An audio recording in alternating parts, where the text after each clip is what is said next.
to winning, never to lose. When we talk about vacation, though, it's always a cruise. It's Tony and Tommy with a TNT schmooze. Cruise Talk Weekly and we lighten the fuse. Well, it looks like another episode of Cruise Talk Weekly. And, man, look who's back in the cut. Tommy Casabona, how you doing, buddy? What's up, Tony? Good to be back. What it says, it takes 28 days to form a habit. This is our fourth week of doing it, which is kind of like 28 days. I don't know. Maybe it's a habit now, but I tell you what, I've enjoyed immensely these last few weeks of talking about cruising with you. And we got another banger topic tonight. Ever since I've been in the cruise space, just as a cruiser, people like to complain about stuff. People got some pet peeves out there, if you know what I'm saying. And I certainly have my own pet peeve, but we both have surveyed the people. We have people. I don't know if everybody out there knows we got people, but I surveyed some people, you surveyed some people, and now we got a list of cruiser pet peeves. And I just thought we'd work through them. I'm curious. We haven't talked about this in advance. I'm curious to see if any of these are your pet peeves. I'll just start with some off my list, and then we'll go into your list. The first one that was on my list was elevator etiquette. People get uptight about the elevator, right? So, and there's a lot of things that go on in the elevator, right? A lot of times people don't know that you're not supposed to stand nose to door in front of the elevator. This situation happens on cruise ships a lot.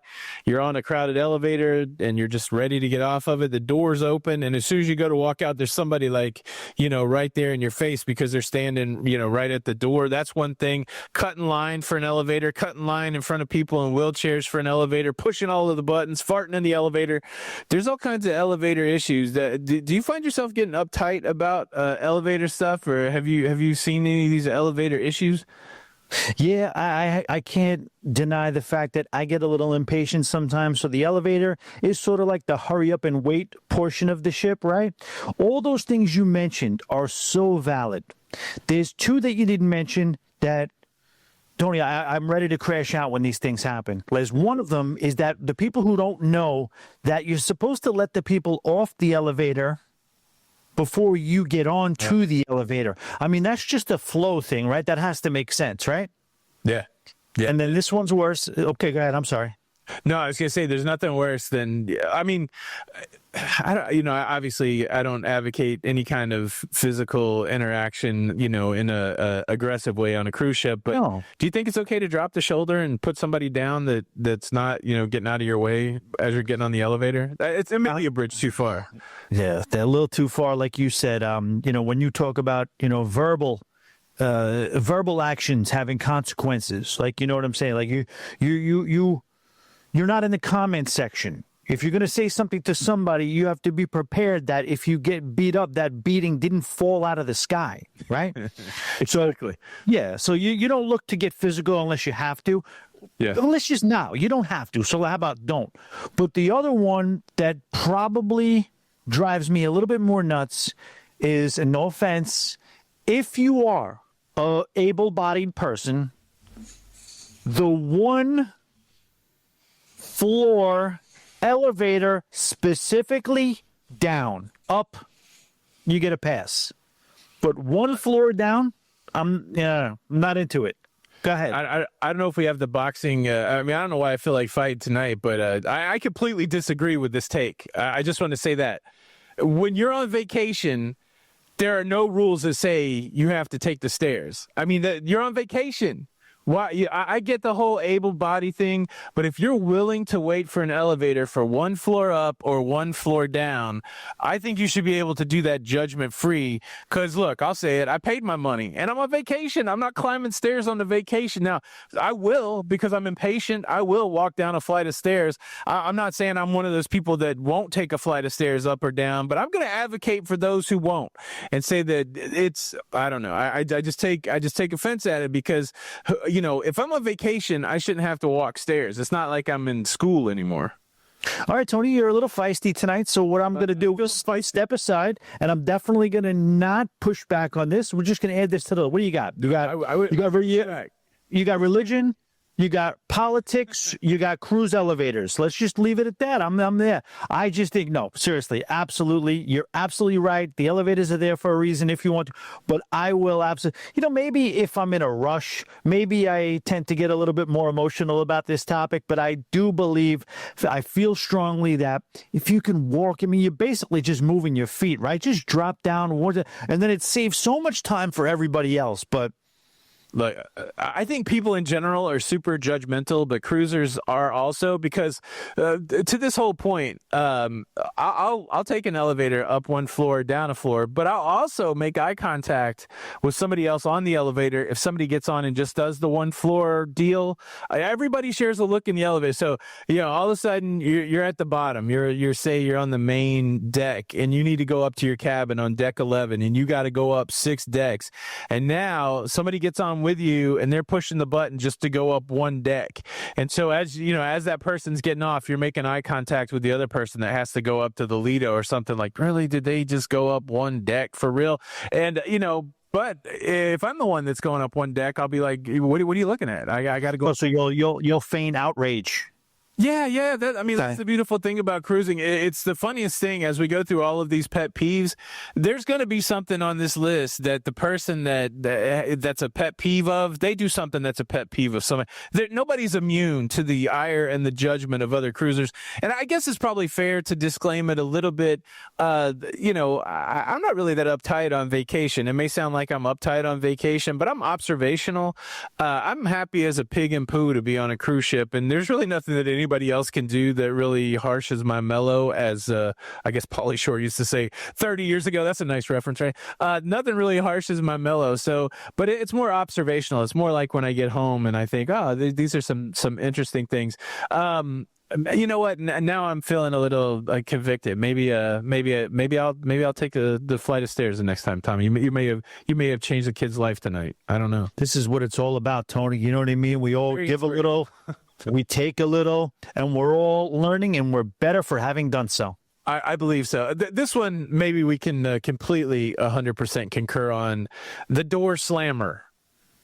People say that that's a pet peeve. And look, this is, if you've ever spent 7 days next to a cabin that never catches, if you're a new cruiser or if you're new to a cruise ship, you don't necessarily know the cadence or the swing of the door. You're not, it's going to slam on you a couple times and you go, oh, geez, oh man, I let that door slam. But if you're into day 6 or day 7 and the people next to you are still slamming the door, it could get to you, I think. Have you ever had any weird door slamming experiences? Yeah, sometimes it's just all day. It's just, and especially the way I cruise or have cruised in the past, I gotta say I've kind of joined a little bit more of society, operating and sleeping hours kind of being a little bit more normal than they have been. But in the past, when I used to cruise, I wouldn't come in the room till 3, 4 in the morning, which means the next day, 10, 9, 11, whatever time in the morning. Yeah, just boom. Boom, that constant thud. You can't.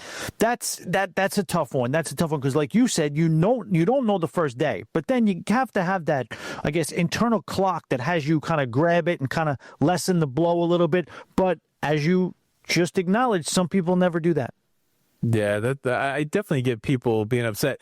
Listening to you there, you just made me think of something that I've never thought of before. Are there quiet hours on cruise ships? Should there be quiet hours, or is there such a diversity of people with different schedules that it's not a right expectation to expect the cruise ship to still be quiet at 9 o'clock or 10 o'clock, or should it be quiet at 9 o'clock or 10 o'clock? And I don't think you can expect a nighttime quiet, but do you think there should be quiet hours on a cruise ship, or is it all a free for all? Tony, I want to watch you go onto a Carnival cruise ship, let's just say the Conquest out of Miami on a 4-day cruise, and I want to see you stand at the end of the hall, and I want to hear you say, ladies and gentlemen, it is now quiet time. Quiet time. And I want to see how that goes. Yeah. No, I think on that cruise for sure. I'm a bit of a night owl and an early bird, right? I guess when I go cruising, I don't sleep a lot. I love being up at 2 or 3 o'clock in the morning, but then I also like being up at 6 in the morning. Yeah, I just I don't think quiet time's a thing. Maybe, but I guess there's sometimes when people are sleeping where people would have a legitimate complaint if there was a lot of noise. I don't know, but so You're right. We talked door slammers. You're absolutely right. Just it's just common respect. You know what I mean? And I know I'm seeing a lot more in a lot of the cruise groups that I've been in that are talking about just like the pitter patter. They're sprinting down the hallways. And I think it's a lot of, maybe this might be on your list. It's definitely on mine. It might be able to transfer us to another one, which is, let's be honest, I'm not even necessarily mad at the kids, but the parents. You have to kind of establish a set of rules when it comes to decorum, dealing with the kids. Let them have fun. We want them to have fun, but there are limits. There's the running down the hallways, the screaming, just letting us babysit your kids should just not be a thing. Would you agree? Yeah, it's an interesting thing. I mean, we're of an age. We both were kids in the 1970s on some level, and my parents used to, like, the craziest memory I have. We went to Myrtle Beach, South Carolina for vacation one year, and this was way before cell phone and all that. And I would get up at like 7 o'clock in the morning. My parents like to stay up late and sleep in late. I would get up at like 7 o'clock in the morning. We would stay in a high-rise hotel by the beach, like a motel by the beach. I would go down. They'd always leave me money that I could rent a raft, and I would go down and I would swim in the ocean by myself on a raft. And I would show back up 5-6 hours later, and they were just happy to see me. It's a different time now. But I think what happens, at least with parents, and it reminded me of another story when my kids were youngish, they're teenagers to maybe, they were in their teens. We would go to these casinos. Well, they weren't teens because they were still young enough for the kids club, but we would specifically find casinos in Mississippi that had like a kids club. And once we dropped those kids off at the kids club, we thought about them zero, which doesn't really speak well for our parenting, but they all survived and they're fairly well adjusted. But there's something about leisure and something about finally getting a break from the overwhelming responsibility of parenthood that you just don't care, I guess. I mean, obviously you care. You don't want anything to happen to your kids, but I think when it comes to teenagers, parents are like, hey, you're old enough to take care of yourself, but they completely disregard the fact that teenagers act crazy in packs. You know what I'm saying? I mean, I can't remember what ship I was on, but I remember coming off of an elevator and there were like 30 kids sitting, cross-legged in one of the elevator banks, just having a chill session. And I'm like, what are all these kids doing all packed up like this? And where are their parents?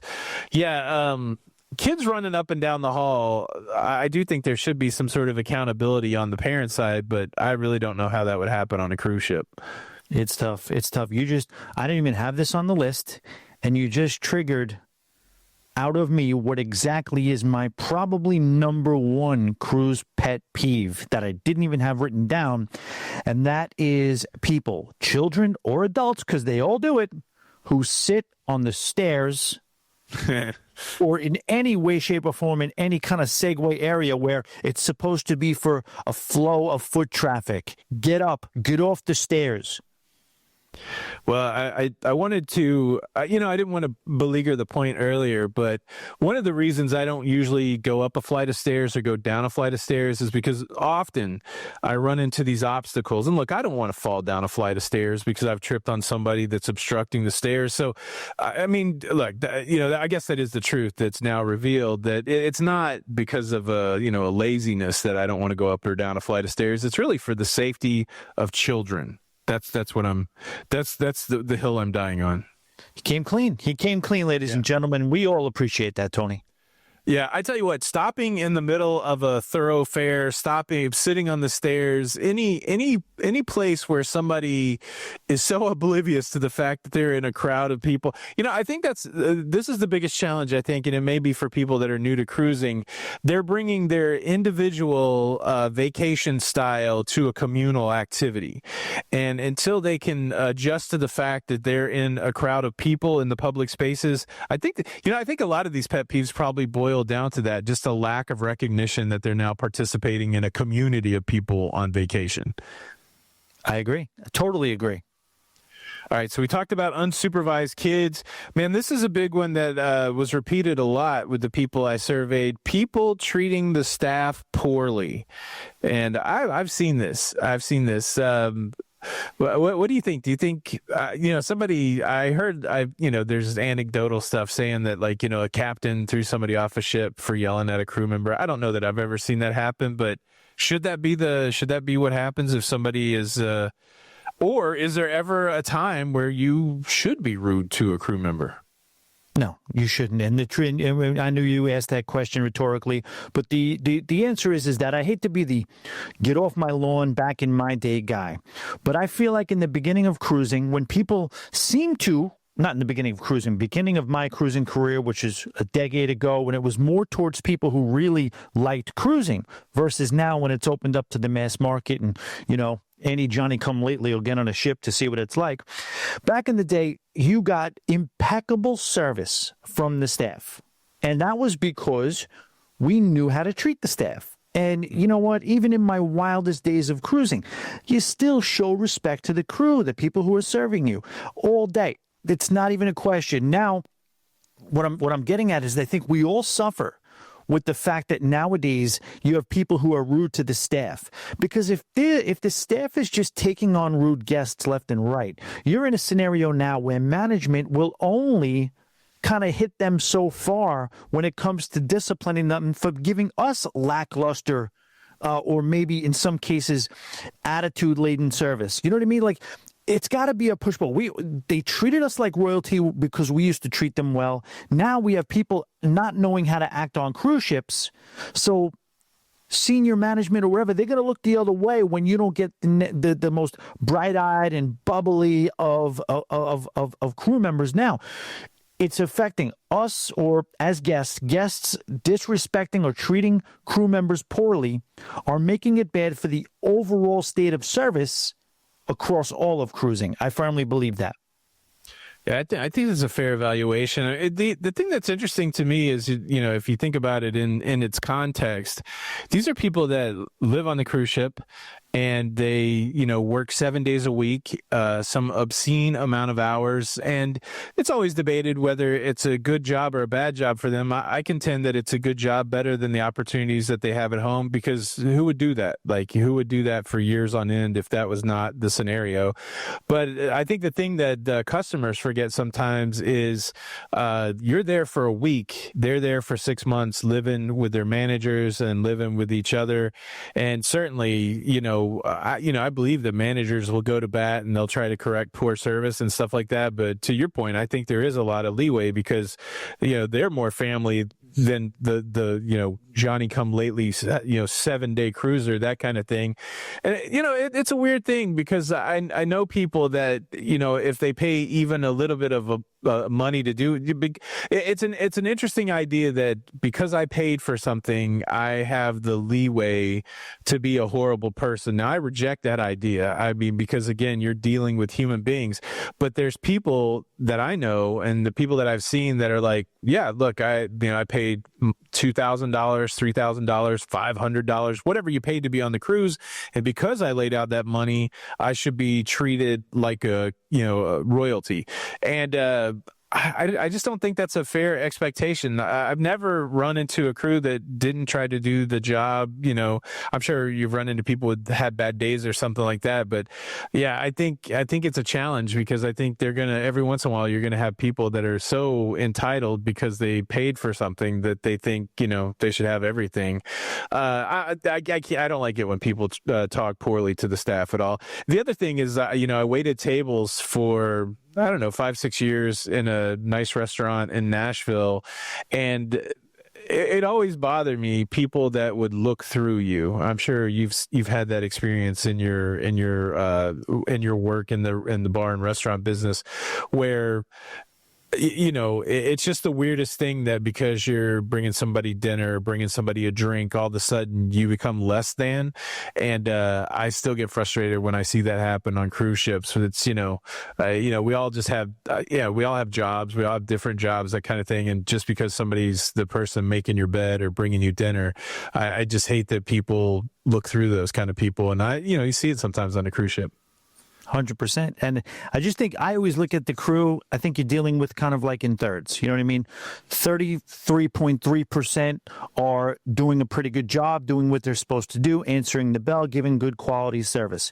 Another 33%, another third, lack of a better term, is, they are going to go above and beyond. They are going to do their best to make sure that you remember them next time you're on that cruise. They're going to remember your drink. It's going to be a smile all the time. It's just going to be a total professional experience. And then you have the lower third who might be on their, final couple of months of their last contract, who, don't really, they tried it. This is not for me. They got some personal stuff going on. And the more you treat them bad, you are going to push it to skew closer to that bottom third. And don't do that to yourself. Don't set yourself up to have a bad vacation. Just go with the flow. Yeah, we talked about packing last week, and I forgot to do my normally cliched thing where I say you have to pack your patience, but so much of that is true when it comes to cruising. If you pack a good expectation, if you bring a good expectation for your time, some people, I'm going to be bored on the cruise, or I'm not going to have a good time, or the food's going to be bad, or the service. It's really that self-fulfilling prophecy. Like, cruising, even though you paid for a great vacation, it's like everything else in life. You have to kind of go in with some sort of decent attitude, or it's going to be crap in, crap out, right? So I think the same thing. You got to pack your patience a little bit and go with it. Now, there's certainly times though, like where things will happen that, you may have to stay on an issue to, one time my cabin flooded and it didn't seem like anybody cared, and we never really got rude with anybody, but if we weren't diligent to try to get some sort of satisfaction, then it would have, nobody cared. So that's always a weird scenario to be in too. On the list, I've also got, smoking. That's a big one, right? And I definitely agree with that one. I'm certainly okay with people smoking in the designated smoking areas, but man, it's the rudest thing when people are smoking in the non-designated smoking areas. I remember one time, and vaping's an interesting thing too, because the cruise line, it's an interesting debate. The cruise line considers vape the same as smoke, and then hardcore vapors would argue that that's not the same thing. But I just remember being in a crowded elevator one time and a dude ripping a vape over everybody in the elevator. And I'm like, this is the rudest thing ever that I've seen. What do you think about people sneaking around smoking on the cruise ship? Is that a valid pet peeve, you think? Ever since I was a kid, I was just kind of, I don't want to say sensitive to it, because it is tough, in the late 90s and early 2000s, being in the bar restaurant business where it was like okay to smoke it inside the bars and stuff like that. I got used to it, but I never really, I always just disliked it heavily. So yeah, I am kind of like really, really appreciative when it's kept in the designated areas. And I a lot of times try to avoid the casino. That's one of those areas where you can't really, avoid it if you like to spend time in the casino. But yeah, it's you don't let it bother you. I'm a firm believer of controlling the controllables. But yeah, when people just show that lack of consideration, I don't know. But I will say regarding the vaping, that has been a gift to me, I believe. You know what I mean? And I'm not trying to be a snob here. It's just, I don't like the smell of smoke. That's it. It's not, I don't judge anybody for smoking or anything like that. When that vaping stuff came out, that's perfect. If you could, all day, I have no problem. I have never been really overly put off by anyone vaping. Now, going to your story, yeah, if that's going on, I think it all goes back to the elevators, doesn't it? I think it just all circles back to the elevators. That's the heart of all these problems, but that wouldn't necessarily bother me, but I do agree with you as far as just the respect factor. That's just rude. Look, I get what you're saying without saying it. If I would have just taken a flight up of stairs, I wouldn't have got vaped in the face. I get it. Down, toning down. I'm okay. I see what you're saying. So same thing for weed. Weed's a problem. Seems like all that. But are you narking anybody out? Are you telling on the balcony smoker? Are you if the weed's permeating on your deck and security knocks on the door, what would you just keep it quiet? I mean, from the city, right? I mean, yeah, no, I can't do that. I can't go that far. I can't do that because just making that call and just picking up that phone, every step of that whole process, I would be like, look at you, look at you, Karen, look at you, I would just be embarrassed. So no, I'm not going to go that far. But I'm trying to think, like, if I've ever even approached anyone. No, one person in a hotel lobby, I just couldn't believe that was going on. So I just said, I was like, you just smoke anywhere, huh? They were just unbothered. They were just unbothered. That's the furthest I've gotten. But no, I'm not going to. I'm not gonna tattletale. Like you say it all the time. Snitches get stitches. I don't want to go back. That's a big bill.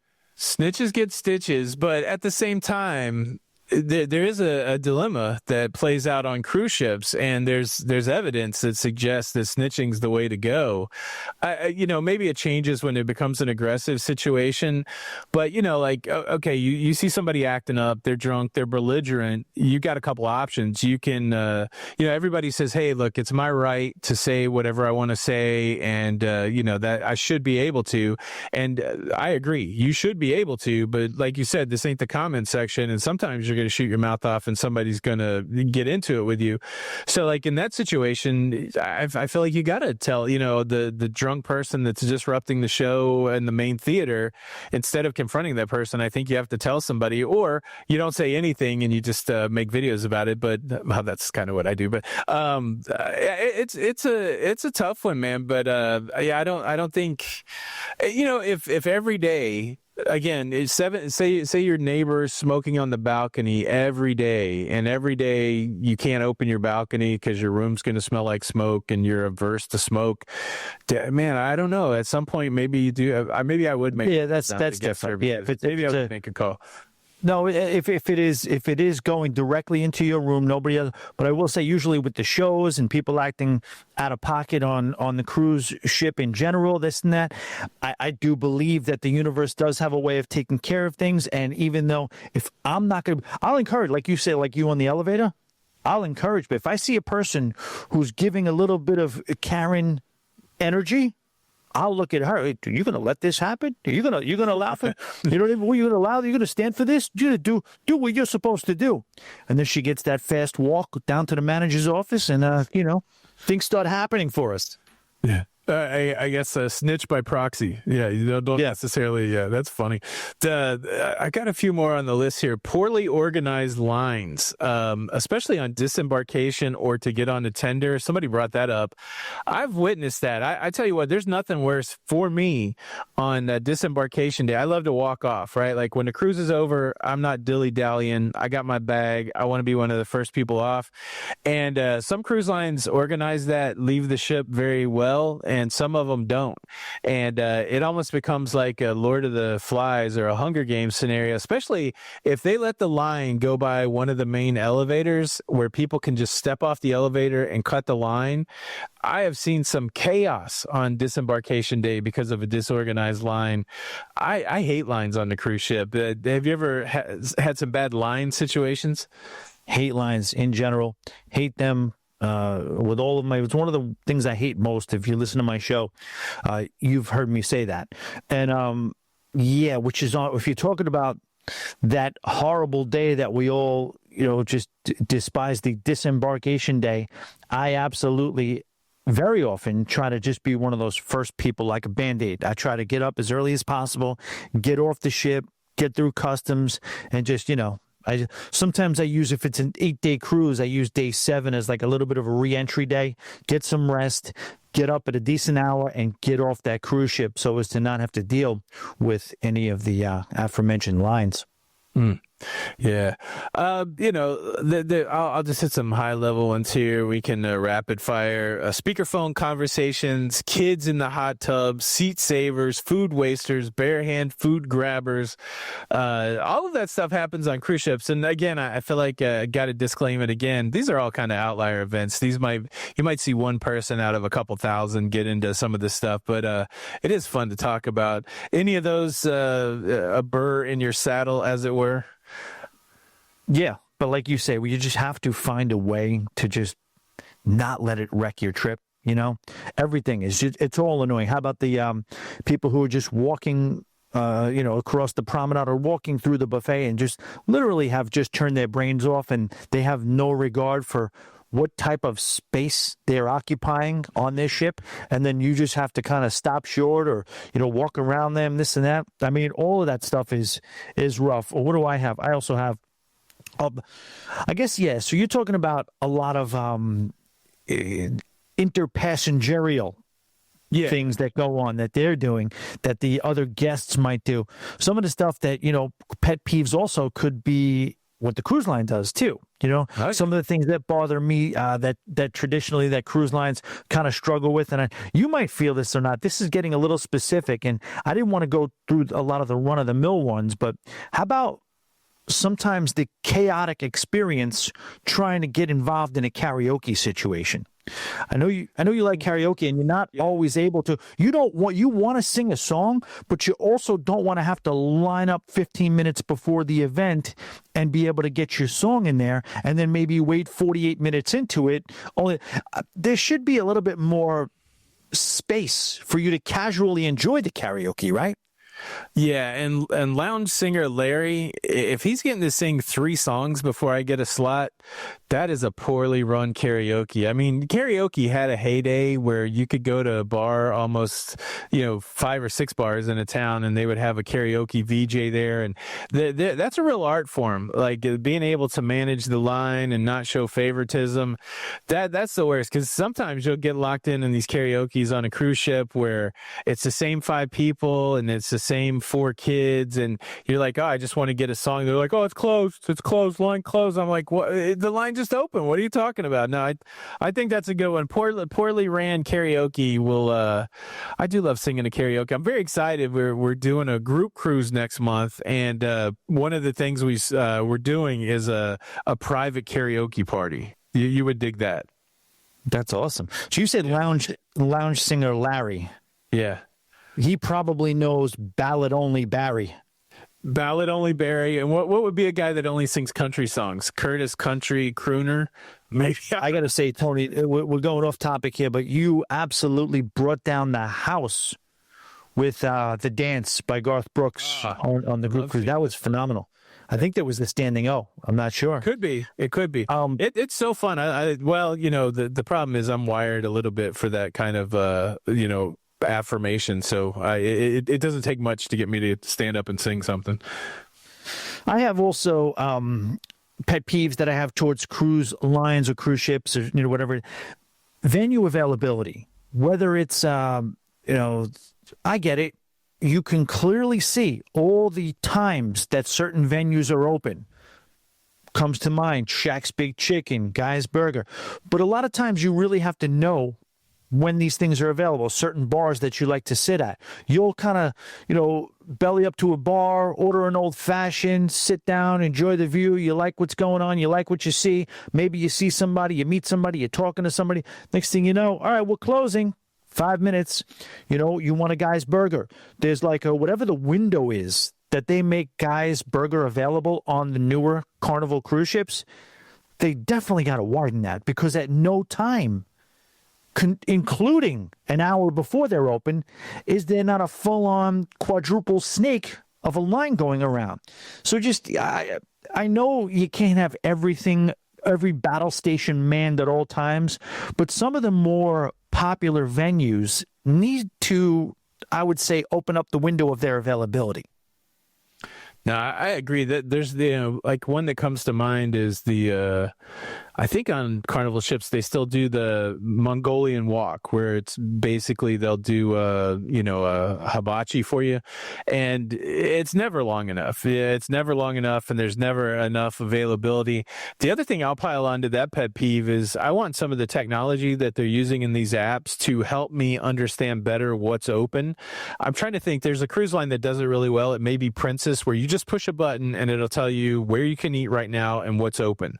And I like that so much better than trying to look at a PDF of a daily program to find the hours for something. A lot of time is wasted just trying to figure out if a place is open. But yeah, it does seem like the hotspots. And I thought you were going to go to the fact that some of the venues for entertainment are too small. That's another thing that's interesting, because the cruise lines will say pretty plainly, every venue can't accommodate everybody on a cruise ship, but there is some sort of breaking point where, on some of those Norwegian ships, the comedy club holds like 100 people on a multi-thousand person cruise ship. And, they'll say stuff like, oh, we want it to be more of a intimate experience, more of a spot. And I'm like, yeah, but if you can never get in there because the same 100 people line up 3 hours early I think any venue where you have to line up multiple hours early, which I've seen that on multiple different cruise lines, it's a miss, because I don't want to spend, I don't want to get home from my vacation and go, oh, I spent 5 hours waiting in line to see a 25-minute or 30-minute show. And that's the reality on some of these ships, and it's easy. People say, well, just don't go to the show or something like that. But to me, it's disingenuous a little bit to offer some stuff and then make it hard for people to get into it. Yeah, Carnival comedy comes to mind with that. Sid Norman's Poorhouse comes to mind with that for sure. That's definitely a big one.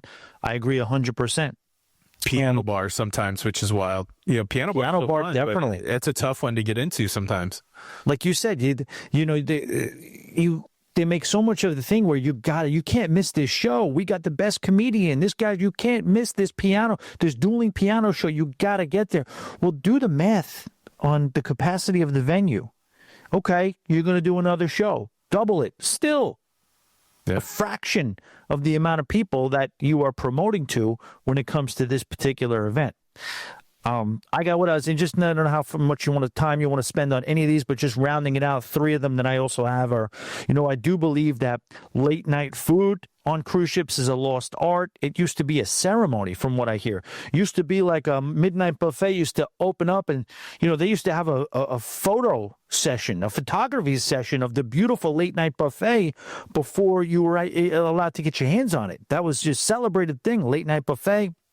They don't do, I think, just late night food options in general are taking a beating. I know you have another good friend. We talked about some of them, and a good buddy of yours is Pinnacle Paul. And some of those loyalty snobs that are out there are a little off-putting to a lot of us. And here's one, Tony. Ready? What about the make-believe fake deals you get in the shops? Right. Here's what we're going to do. We're going to overcharge you by 400% for the entire cruise, but then we're going to, at the last day, the night before the last day, we are going to run a bonanza where we're actually going to charge you regular price. You don't want to miss the one day that this item retails for what it's supposed to retail for. Yeah, absolutely. I mean, I don't mean to be a cynical consumer, but I've been, maybe it comes with age or being, working places long enough or whatever, but everything's a scam, dude. Like everything is everybody's shooting an angle and the house never loses. And you say that when you're thinking about the casino, but it's really true in this business. There's no, sometimes people will talk in idyllic language, like, oh, the company cares about me and they're giving me a break on. No, they're not. Everything has been calculated so that they can make money in some way or another. And yeah, that is funny. Like the mad dash for the 3 t-shirts for $10 it costs 12 cents to make. It's I don't really buy anything on a cruise ship because I just don't trust it. I remember at one point I had some maybe like $600 or $700 in onboard credit for one reason or another, and I went to one of those Effie shops and I said, hey man, they're like, what are you looking for? And I'm like, I don't know. I'm looking for a piece of jewelry for $700. And the guy comes back and he goes, well, I spoke to my manager and I was able to work a deal for you. And we have these, 1/8 of a carat diamond, baby earrings if you want to buy those for $700. No, it wasn't even $700. I told him the budget is $700. He said it was $1,200 for literally the smallest piece of jewelry I've ever seen in my entire life. And I'm like, what is going on here? I mean, there's nothing on these ships that you can buy inexpensively, but I've got to believe that people buy stuff for expensive prices on cruise ships, because if they didn't, those shops wouldn't be there on every cruise ship. So somebody's out, there's a beautiful disassociation that happens when you're on vacation, like your money isn't real money anymore, right? Because I'm on vacation. And I think it's people that have lost oxygen from taking the stairs. They're up in the shops, they're like, oh man, I'm ready to buy everything now. We could do a whole episode, and maybe we will one day, on just shopping in general. I have a take on shopping as like an activity. I mean, shopping is, if I'm going to separate from my money, it's because I need something or I'm legitimately in the market for something.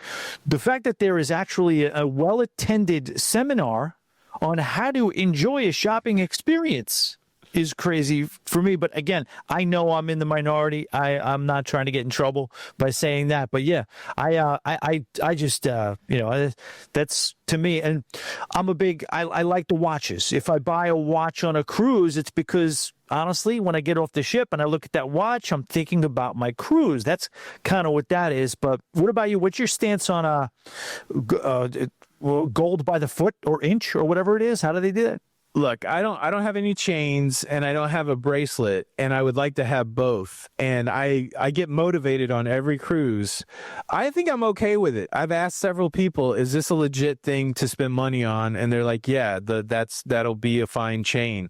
So I'm not, I don't know if I'm opposed to it. I'm sure it's marked up, but out of all the things that I see that actually really piques my interest, it's the gold by the inch, oddly enough. I'm like, oh, I'd like a chain. You said something that really almost really made me go crazy thinking about another pet peeve. I hate when you go to a show and they're trying to get you to play bingo or to buy anything. Like you just go to the regular production show and it becomes a sales pitch before you can get to the entertainment. And these poor cruise directors, they get put up to doing all of this, selling stuff. That's the word. I hate when you go somewhere and they're like, oh yeah, make sure bingo cards are on sale now. Or they'll put people in the audience, like putting a bingo card in your face and like, all it takes is your room and we'll give you a bit. It's like, I just want to watch the show. I don't want the bingo card. But I guess there's big money in the bingo. The last one I'll bring up, and this is my personal pet peeve. It's people coming into a show late. And I can forgive that. Like if you're 10 minutes late for a show, it happens. I get it. It's, we're on ship time. You don't have to be the most punctual. But if you're late to a show, what in the world would make you think it's okay to walk to the front row while somebody's performing, while people are watching, and try to find a seat? And inevitably, you'll have that. Somebody will be like, juggling fire while, there's 3 people singing and somebody's dancing a tango. And there'll be a guy up there like pointing with his wife, like, come on, there's 2 seats down here. It's like, what are you doing? And the fact that there's like nobody stopping them doing that, it frustrates me. For like, just post 2 people at the door or post 2 people somewhere to say, don't walk all the way down to the front. That's the one that really gets my back up a little bit. 100%. Absolutely. We, I'm not proud of this, and it was way back in the day. Like I just used to cruise differently than I did now. It was definitely more of a drinking time and a having fun time. And people that I worked with, we blew off steam on these cruises. And I think a lot of times you have people who, they look at cruising having such a casual approach to everything, where you can kind of take one drink from a venue and go into another, walk around, leave that drink in a third venue, for someone else to kind of take care of. You could show up whenever you want. Oh, I didn't like this. I didn't pay for it, so I'm going to go to a different show.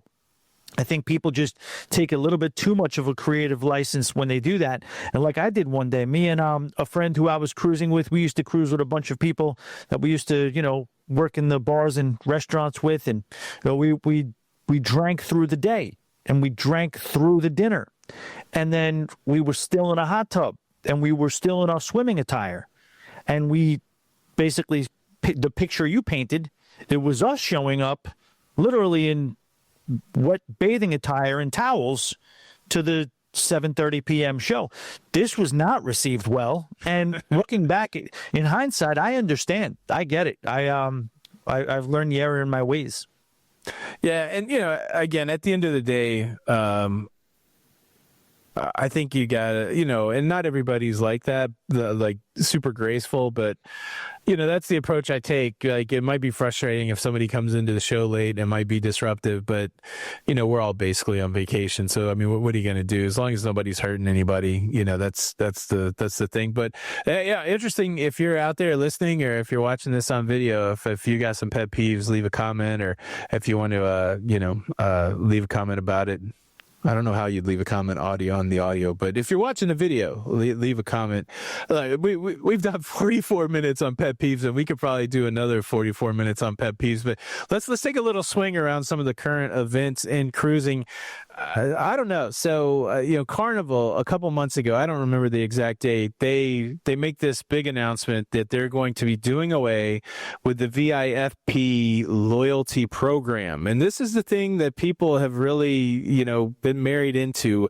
The card's got a color, you got a loyalty level, you got some perks. And Carnival said, look, we can't provide the perks. We got too many people at the top levels of these programs, too many platinums, too many diamonds.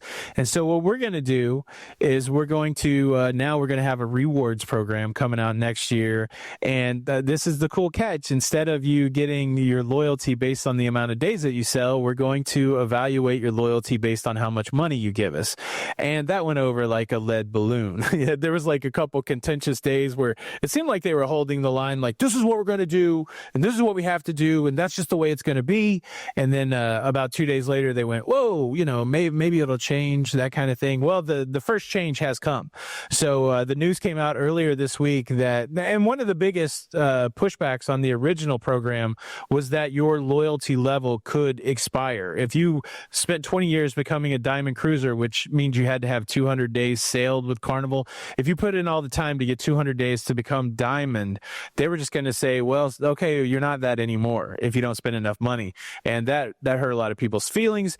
And then, so this week they came out and they came out with the great announcement that diamonds are forever. If you're a diamond loyalty level on Carnival now, you're going to be a diamond forever. And if you can get to diamond loyalty level by May the 31st, 2026, then you can be a diamond forever. They threw a little bit of a bone to platinum cruisers where they're going to give you every 2 years, they're going to give you 10,000 points, which will help you to maintain your platinum status. But even if you don't spend any more money, you'll never be worse off than a gold card. And then people that are less than the gold cards, and the people that are less than that, then they didn't do anything for them. So I know you tracked along with this a little bit. What do you think about this latest move in the loyalty program? I heard some people liking it to the big faux pas of like Cracker Barrel. I don't know if it's that big a deal, but do you think Carnival's really stepped in it here, trying to change this loyalty program? And did they have any other choice with the fact that they can't deliver the rewards that they promised already? Tony, of course they had no choice. Tony, of course. I mean, how many little plastic pins and bottles of water do you think they have? How many? I mean, expensive, man. Yeah, those $3.99 bottles of champagne. This is out of control. What do you expect this company to do? They're a little engine they're trying to get by. I just think it's funny how they had and I know you're a corporate guy. You spent a good amount of time in corporate America. I love when there's new corporate terms that kind of end up popping up. What do you have? Limit of variables. We're going to circle back. We're going to put a pin in that. And I love that Carnival thanked us for allowing to grant them this listening window. They had a listening window here that, they announced what they were going to do. And this is the hard line, as you said. This is what it is. We can't give away any more bottles of water. The laundry rooms are, their laundry rooms are full. But now, since we took advantage of the listening window, now we're just going to come back and confuse the hell out of everybody. maybe it's not that confusing, but I think, Tony, I think I have kind of put all the brain power that I'm going to muster towards Carnival and their loyalty / rewards / casino point based, and well, it's kind of crazy. You should not, none of us should have to put this much thought into figuring out how this cruise line is going to take care of us for our loyalty. And then, yeah, the whole thing with the platinum. Now we're going to start you off with X amount of points. So I'm kind of opting out a little bit now. I'm just going to get on the ship. And like you say all the time, none of this stuff is blowing you out of the water anyway with any of the stuff that you're getting. So I'm going to get on the ship. I'm going to have you tell me what I get for being platinum, and I'm going to enjoy it to the best of my ability. That's kind of where I'm at on it. So I'm a walking contradiction on this. I have said since 2017, when I started cruising, that the juice is not worth the squeeze, that loyalty is a psychological thing, that people just want to love something and then be loved back. And I think that the people that you see that are really hurt are because they loved something and they thought that that something loved them back. And then all of a sudden they found out that that something didn't love them back. I think that is the crux of the problem here. I don't think it's about the water. I don't think it's about the laundry. I don't think it's about any of the perks, because the perks are horrible. They suck. I just think it's about, hey man, Carnival, I loved you and I thought you loved me too, and now I find out you don't love me. And the way that people are reacting to this are the way that people react when they break up with their significant other. I firmly believe that in watching it. Now, with all that said, I have made the decision to make a run for Diamond. With all that you said it at the beginning. You said it. This is a contradiction. Now, give us the reason behind your desire to run for Diamond. There's no reasonable, because when I went to my Carnival account the other day, it said VIFP points 122, and it said 78 to Diamond. And to me, that's like when I run, the quest on the video game.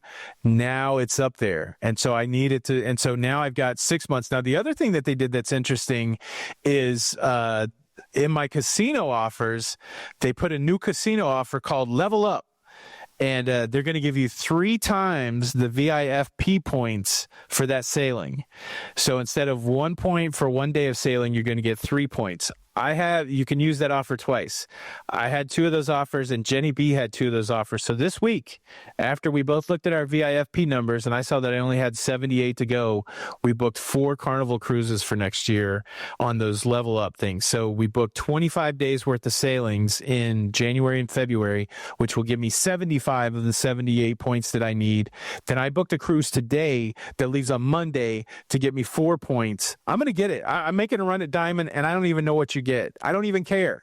I just want to be Diamond forever.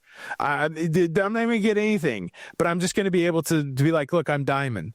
It's irrational. It makes no sense, but I think it'll be a fun adventure for people to track along with. So I'm going to make a run at it. I'm going to make a run at Diamond, and I hope the people can get behind me, and hopefully they can spur me on to the finish line of nothingness, of like, just, again, it doesn't matter, because, somebody said the other day, like, oh, I can't believe you're not Diamond already. It's like, no, I've always played the field. I've been on 10 different cruise lines. I don't believe in being loyal, but they're making it easy. They're making it easy with these level up points. Well, I'm sure I speak for the Loca fam and all the Cones when, we definitely support you in your quest to reach Diamond. I am not as much of an enthusiast as you are at this point. Maybe that will change, but that is pretty cool. You booked all those cruises with your points. Can't be mad at that. No. And it was all casino offers, and it was all pretty inexpensive. So next week, the other thing that I try to do, I still am of the mind that I like cruising on cruise ships that I've never been on. So next week, starting on the 22nd, I will be on the funnel-less, well-tailless Carnival Freedom, which I've never been on that ship. And then then I'll be on the Celebration in November, which I've been on before, and then I'm going to be on the Glory either in January or February next year, which I've never been on. So I'm adding some Carnival pickups to my repertoire, to my ships that I've been on. So I'm excited about that. I don't know how many of the different Carnival ships I've been on, but to date I've been on 20 Carnival cruises for 122 days, and I think the Paradise is probably the ship I've repeated the most. That might be the only Carnival ship I've repeated. Yeah, I'm pretty much at the platinum equivalent on all big three. I was surprised how evenly spaced out my days at sea were on each of the big three cruise lines, because I did not plan it like that. I did not, it was just what I was feeling at the time, and based on what good deal was out there, I just kind of jumped on what it was. I agree with you 100%. There is nothing about any of these loyalty programs, at least up until the platinum level, to where you should sacrifice the experience of cruising exactly where you want to cruise and on what cruise ship you want to cruise on. The loyalty to me, the loyalty just doesn't come into play. Now, I know I met a woman on a Royal Caribbean ship who is trying to do that life at sea thing. She's trying to do the whole Super Mario thing, and she has a detailed plan where she laid it out for me, what she's going to do and how she's going to get to a pinnacle by this time, because she's going to get double points for this. She has an Excel sheet on how she's going to make this happen. And I guess if you're looking to kind of spend your life at sea, when you do all the math as far as what costs what, it probably does make sense when you add things up. But yeah, I'm not in that category. So, yeah, I got lucky with Royal because after the restart, they were giving a lot of double points, and so I was able to make Diamond. I will go out on a limb and say I think the best perk that you really can equate some value to are the Diamond drinks on Royal, where you get 4 drinks a day.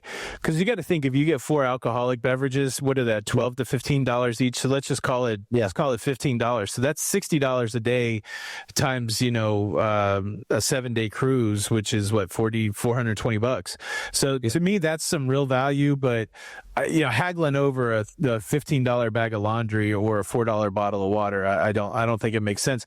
I'm holding out hope that I like the idea, again, that they're going to reward you for what you spend. So, if you buy a spa thing, or if you buy a picture, if you buy some of these overpriced things in the shop, or if you use their credit card, and if, the thing is, if all of a sudden you can use that Carnival credit card for like your gas here in town, or, that kind of thing, and it equals some real good rewards of free cruises or something like that, I'm hopeful that they can build a system where, because of money spent, they can actually have good rewards, right? So, I mean, think of the scenario now. If you're just giving out rewards based on people selling without any extra money spent by that person, you can't give out anything good, because you haven't built in any revenue to make the reward system sing. And so I'm hoping, and it may be a fool's dream, but I'm hoping that, if they can put real money behind this rewards program, then maybe the rewards will be worth real money. That may be a pipe dream, but that's my optimistic side, and that's why I got to be Diamond forever. And ladies and gentlemen, you're watching Cruise Talk Weekly with Tony and Tommy. We promise you, we love cruising. We love the cruise industry. I think we have to just kind of mention that after doing a whole show on pet peeves and things we don't like as much. I mean, I'm so excited to go on my next cruise. It's been a little bit of a minute since, I got some other things going on. I got one coming up in 2 weeks, and I absolutely can't wait. We're doing a show here, and we're just trying to, kind of talk about some of the things that we like, the dislikes, and, try to be as legitimate as possible when we're calling out some things when we see them be a little weird, right? This is the way I look at it. If your brother has a drug problem, I just watched the Charlie Sheen documentary, and Charlie Sheen had a problem with substance abuse, and his father, Martin Sheen, his brother Emilio Estevez, they were really vocal about the challenges that Charlie had, but they loved him. And I feel like it's analogous to what we're talking about here. I'm not saying that cruising has a substance abuse problem, but I'm just saying the love that we have for cruising is like that of a brother or a father to a son that's got some challenges. I tried to muddle that analogy up as much as possible, but I think that people know what we're saying out there is that Yes. the reason we are so tuned in to some of these pet peeves is because we love so much. And I got a question for you.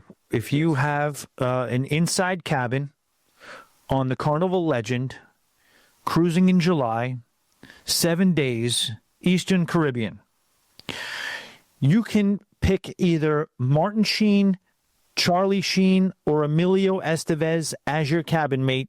Who's it going to be? I think I go Emilio. He seems the most level set. It's a fascinating story about that family. One of the most riveting movies. This is wild. So my uncle died of friendly fire in Vietnam, and he was just a year older than my mom, and he died when my mom was 18, and then my mom had me when she was 19. And probably when I was about 15 or 16 years old, we sat down and we watched a lot of these Vietnam movies. So I think in the same week we watched Apocalypse Now, which is a heavy flick, and we watched Platoon, and we watched Deer Hunter. And I think, and from what I got from that Charlie Sheen documentary, and I've seen some documentaries on Apocalypse Now, though the Martin Sheen and Charlie Sheen were heavily impacted by those experiences, and even the Sheen boys were, Emilio and Charlie actually went on set of Apocalypse Now, and the great actors and a great family, but I think some roles can really take a toll on you. Some people would say that the Joker role took a toll on Heath Ledger. I think I'm going with Emilio because I think he got chilled out with the Mighty Ducks movies. That's why I'm thinking he would be a good cabin mate. I agree. I totally agree. I like to throw. I like myself a little, late night party or whatever, but I got a feeling Charlie might take it a little too far. Yeah, a little too far. They have an older brother that's super chill. I can't even remember what his name is, but he was in the documentary. Martin and Emilio declined to participate, but the older brother was there, and they grew up a charmed life. It's such a wild story, because you listen to Charlie kind of rationalize the challenges that he had in his very charmed life, which is I was hanging out with Nick Cage and we did a lot of stuff, and me and Sean Penn. It's like sometimes in the lack of struggle, you really can give into the excesses. Now, the weirdest thing, if you do get to watch this documentary, now he was accused of some horrible things by Corey Feldman, but what's wild is if you watch this documentary, he kind of looks like Corey Feldman. Jenny and I were both watching this going, how come he looks like Corey Feldman these days? Maybe that's just that actors from that age, they just end up looking like that. But that would be we should do a whole show of what celebrities. I did do a video one time just trying to do something creative. Don't cruise like these celebrities, basically talking about some of these pet peeves. And I would be like, don't cruise like Snoop Dogg because he's smoking weed on the balcony, that kind of thing. That's a great way to do that. I love that. That was kind of fun. But all right, so the Carnival thing, it's going to play out over time. It's going to be interesting. I'm going to make the run at Diamond. What else? We did have the story that came out today that a couple days ago, and this is the second time it happened this year. You've got people disembarking a cruise ship in Juneau and going up to that Mount Robert Trail, which I think you have to take that tram up there in Juneau to get up there. And then people go hiking, which is a normal place for people to go hiking. And apparently 2 nights ago, the weather turned. These guys got off on the wrong trail and fell off the trail. And one guy was able to survive the fall and was rescued by rescuers. Another guy passed away. And they had to find his body with drones and then go get him. I don't even know what to say about it. And then there was a lady earlier this year, and then we had the lady that got run over by a car on Creek Street. Really not trying to make this whole show about bad stuff that can happen on cruises, but I think it is good to talk about it because a lot of times we're lulled into a false sense of nothing can happen to you on a cruise. Whether it's on the cruise ship, you have to remember that, by the numbers, there's going to be bad people sometimes on a cruise, and then you just never know what's going to happen as you're walking around a port. What do you think about that Alaska stuff? Did you hear about that? Awful. And honestly, it's always You don't know a lot of times you don't know what you're getting into with a certain level of activity. And you like to think that if there is a popular excursion that's, that is heavy traveled by cruisers, you like to think that you're most likely going to be able to be safe. But this is twice in this particular area. Now, the first woman, I would always say, like, this is definitely a rule of thumb, and I have not always abide by this, but I am going to going forward. Just, as you get older, there's only certain things you should do by yourself. Doesn't matter. We all like to think we're fit, we're able-bodied, we can do whatever we want. We can go down our own flight of stairs if it's one floor, all that type of thing. But it is important to, it complicates anybody who's looking to be nefarious with you. Having that extra person complicates that plan tremendously. So I would always say, just kind of be with somebody, or even just, like I said, if you're getting yourself in a situation where you're hiking and somebody is in a little bit of trouble, you still have somebody who can go and look for help, that type of thing. So it's kind of like my takeaway. I got a text today from somebody, a non-cruiser, a civilian, as I call them, who's not necessarily as, into the whole cruising thing as we are. And she said, what are your thoughts? And this was the text. I haven't heard from her in a while. She just texted me out of nowhere. What are your thoughts about all the negativity that's coming out surrounding cruising lately? Now, yeah, I guess it's one hand, I'm like, yeah, there has been a lot of negativity. On the other hand, it's like, well, now we're in a high level of information age now. There's more things focused, where there was all of these negative stuff going on all the time, to where people who aren't even into cruising asking me about negativity on cruising. Do you see it that way? I've been saying this a lot lately, is that, as cruise commentators, as people who love the industry, we often comment on outlier events. And sometimes we take for granted the other part of cruising is that there's an explosion in cruising. There's going to be over 30 million cruisers this year. And so I believe that by the percentages, it's probably the same percentage of things that have always happened, but because you're seeing an explosion of cruising, then we're seeing more of these things happen.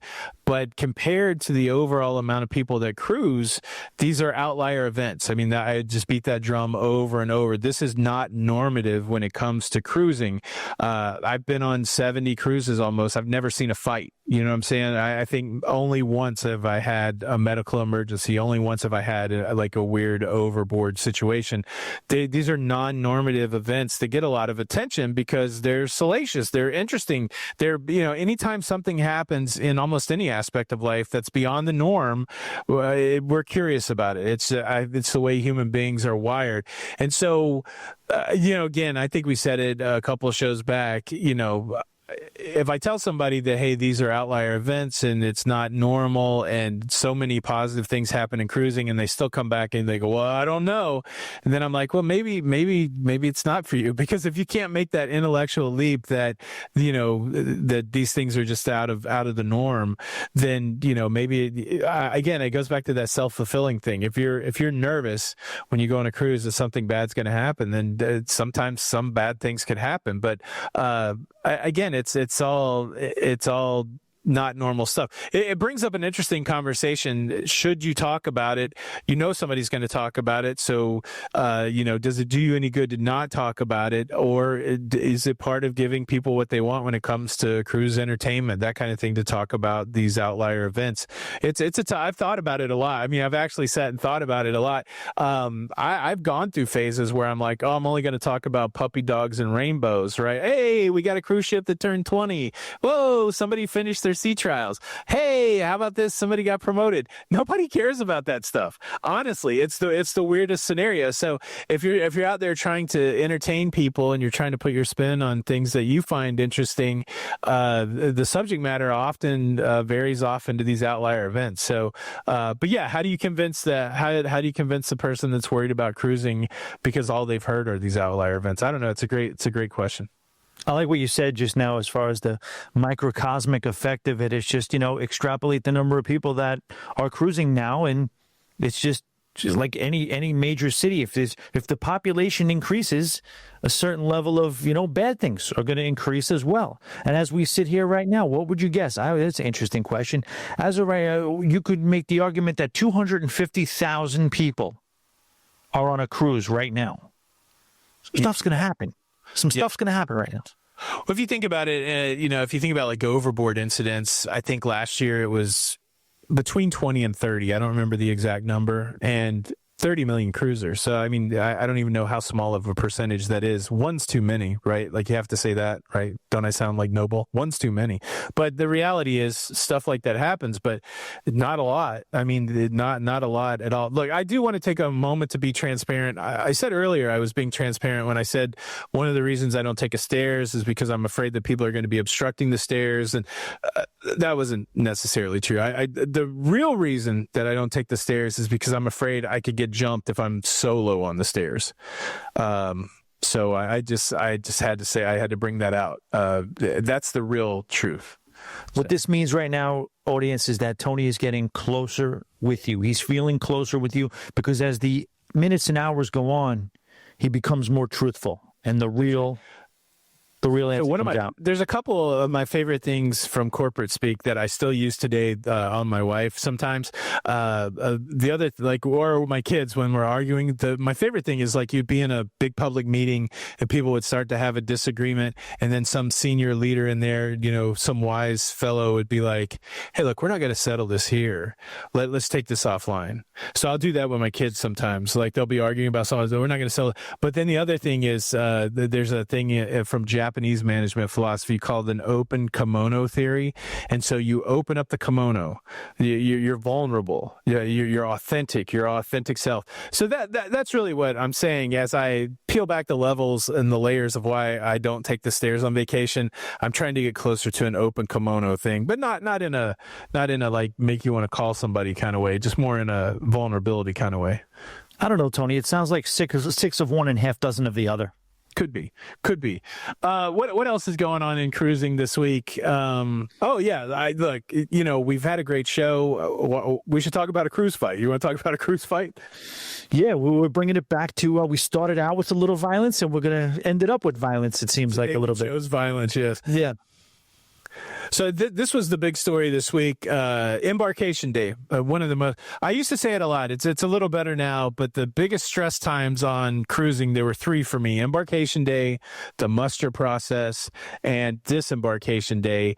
Fortunately, because of the shutdown, the muster process got easier, got better, and so Embarkation Day became a little less stressful. Could you imagine this Embarkation Day? You go all the way down to Miami, which is closer for you than me.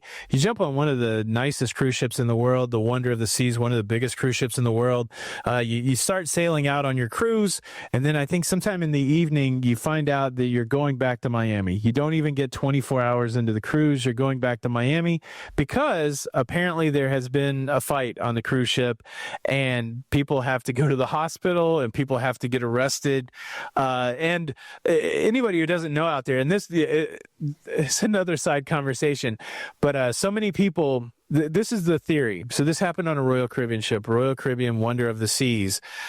I probably had, out of 200 comments where I covered it in a video, at least 5 people floated the conspiracy theory that these are people that are no longer allowed to cruise on Carnival, and now they've cruised on Royal. There's no evidence, but it's just people are floating that. The disdain for Carnival, the loyal to Royal crowd is so wrapped up in their loyal. Like I said, it's the love relationship. They love Royal. They feel like Royal loves them. They have to stick up for their cruise line. So now in the as they're presented with a fight on a Royal Caribbean ship, their hypothesis is that these are banned Carnival cruisers running amok on a Royal cruise ship. I can't believe so. That's an interesting theory, and I don't know if I buy into it or not. I don't, but I could. It just makes me think a little bit because you typically didn't hear a lot about the Royal Caribbean brawl experience beyond the last couple of months. Now, we know it did happen, and they weren't completely without incident, but as far as the level of frequency, it seems to be ticking up a little bit now. Now, take with that information and do with it what you please. I just think it's crazy how, have you seen any footage of this? No, that's the other interesting conspiracy theory. It seems like whenever something happens on Carnival, there's a whole camera crew, right? Like everybody's got footage of it. I've seen zero footage of this fight. I've multiple angles. That Carnival's got multiple angles. You get the security footage. You get it all. Yeah. Royal Caribbean has somebody paid somebody something to where it all gets scrubs away. Yeah, I don't know. That's an interesting thing. And then of course it's I don't know. I don't even know what to say about it, but it's an interesting thing. You know, the big factor that several people have pointed out is this was a short cruise, 3 to 4 day kind of shorty, and I think most people are attributing these kind of events to alcohol and a short cruise. So that's an interesting play. I don't think you and I have ever talked about that. Royal is definitely throwing some of their nicest, newest, biggest hardware at short cruises. My contention, and I think Matt from the Royal Caribbean blog, it's his contention too, a little bit, that, you know, if you're going to hook somebody into cruising, wouldn't you rather hook them on your nicest product instead of trying to, you know, coax them with something that's 20 years old? So I like the strategy from Royal. I think they're getting new cruisers on cruise ships that way. But are you creating a scenario where you're going to have, booze cruises, which tends to have more of these incidents? Well, they're kind of like billing it like that, especially with Utopia, the world's biggest weekend, I think is what they're trying to do. And, you know, kind of try to, I don't think they're really emulating it, but they're trying to give you that whole Vegas daytime pool vibe. I know somebody who did go on it and they say, yeah, it's a little bit loud for families, a little bit. I don't know. We'll see. But what I will say is, as far as my feeling on it, it's a genius move by them, because, you know, what you can do now is say, you know, if you're trying to get on one of these beautiful big cruise ships, obviously they cost more money. Now you're doing 3 and 4 night back-to-back cruises. You're probably only taking off a little bit of the money from a percentage standpoint as you would from a full week cruise, because you know what, you're cruising on the best hardware, but you're able to double it for that week. So you know, kind of really putting a nice little, you're gaining a lot of revenue from doing that. But my whole thing with those cruise ships, and from an advice standpoint, is just pick your little corner of that ship and then just know you're going to come back, because there's just absolutely no way you can experience all there is to experience on ships like that in 3 days. It just can't happen. It's an interesting play that way, because again, if I spend a week on a cruise ship, I'm pretty satisfied and I don't necessarily have to go back. So I like the idea. So I did a short cruise on Star of the Seas, and I want to go back. Like I'm ready to go back. And that's not normally the way I'm wired.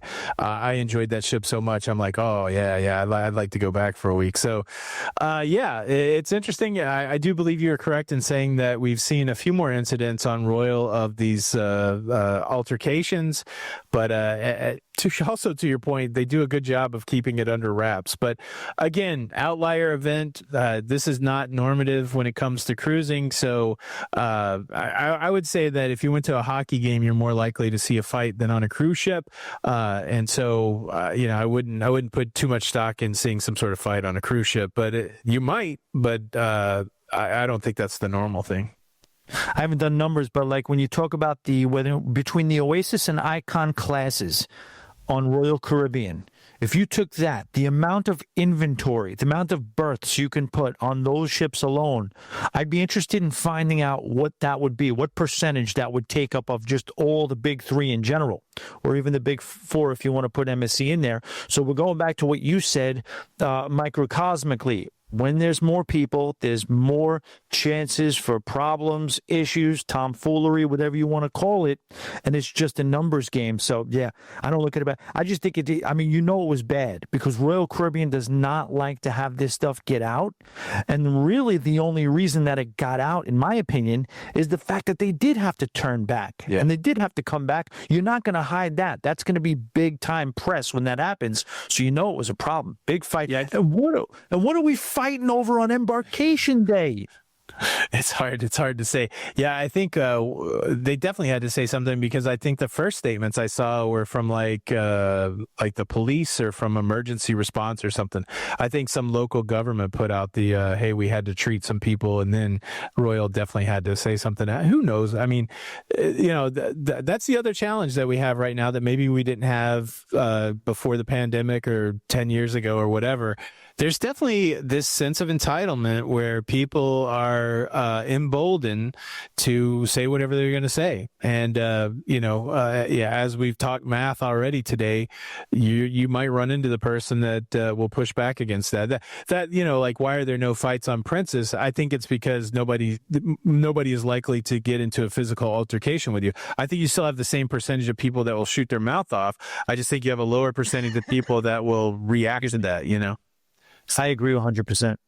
Yeah, I guess that could be the takeaway. Cruise on Princess and don't get in a fight. But, you will run into people that will tell you off on Princess. I know that for sure. For no reason, but yeah, I do know that for sure. So, well, And they might tell. We talked about a lot, man. Is there anything else we want to talk about this week? No, we've said a lot. It's another fun week of cruise talk. Well, we'll throw it over to you guys. Thank you so much, especially if you're listening on the audio side. If you could do us a solid, hit those iTunes reviews. If you like the show, if you don't like the show, just forget what I'm saying right now. But if you're digging it, maybe give us a good review, write some kind words. And if you're on YouTube, I really think you should be on YouTube because we're fun to look at. That's what I think, if I'm being honest. But yeah, come over to YouTube and leave a comment there. Really good place to interact. That's on the Cruise Talk Network. You can go just search for Cruise Talk Network on YouTube, and you'll see our lovely faces there. But look, thanks everybody for listening to the show or watching the show this week. We still don't have an outro, but this is Tommy Casabona.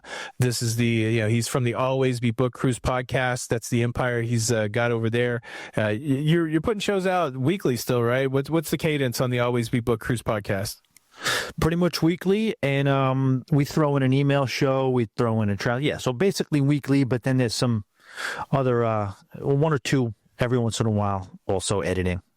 Remember, ABB, Always Be Booked, another great listening experience. Check that out. And then if you want to see more of me, just look for La Lido Loca on YouTube. That's where I do most of my stuff. But Tommy, always great to have the conversation, and we'll do it again next week. See you next week, Tony. And it's a winning, never to lose. When we talk about vacation, though, it's always a cruise. It's Tony and Tommy with a TNT schmooze. Cruise Talk Weekly, and we lighten the fuse.